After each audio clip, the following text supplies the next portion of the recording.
हम मीनू झा गोर लगै छी समस्त मिथिलावासी के। श्यामा और सांब के ऊपर में एकटा बहुत सुंदर सामा के गीत लऽ कऽ उपस्थित छी। सब गोटे के सामा पर्व के बहुत बहुत शुभकामना। धन्यवाद। जय मिथिला, जय मैथिली। सामा खेल एली हे सखिया, चकबा भैया केर द्वार। सामा खेल एलियै हे सखिया, चकबा भैया केर द्वार।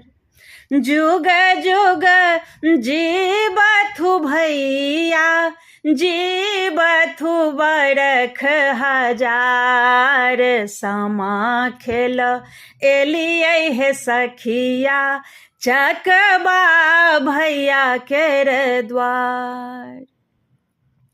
चुगला केलकै चुगली हो भैया, श्यामा के केलकै बदनाम।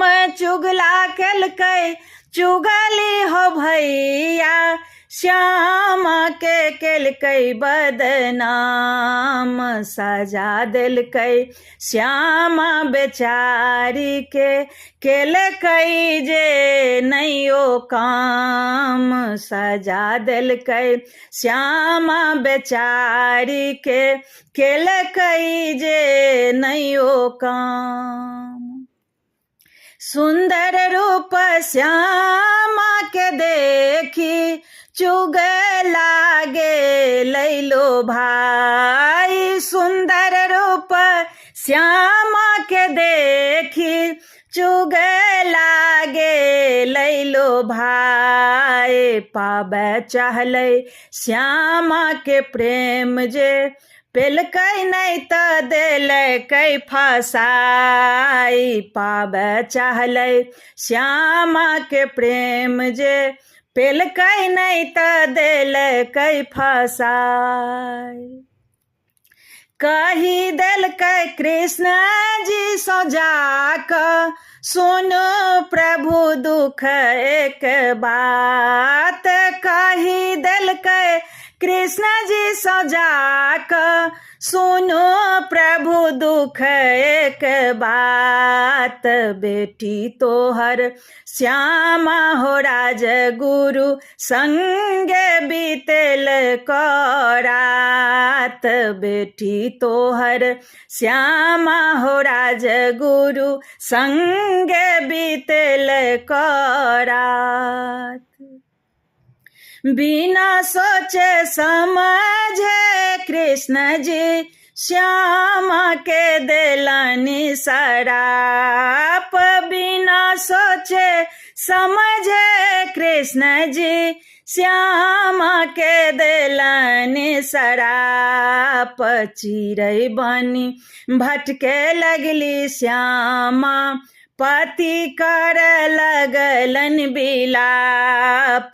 चिड़ै बनी भटके लगली श्यामा, पति कर लगलन बिलाप।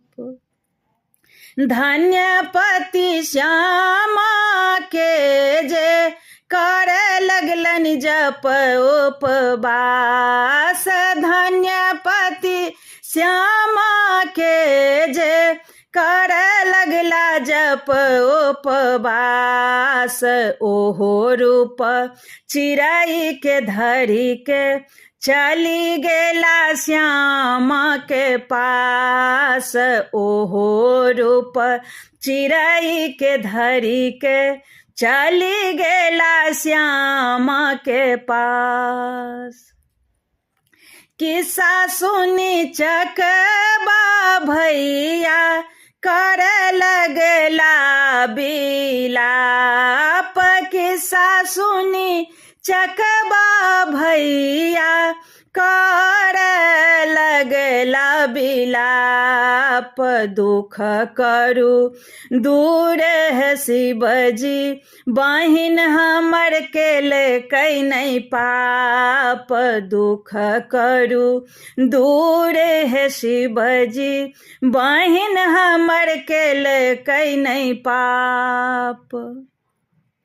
चकबा के देखी घोर तप प्रगट भेला शंकर भगवान।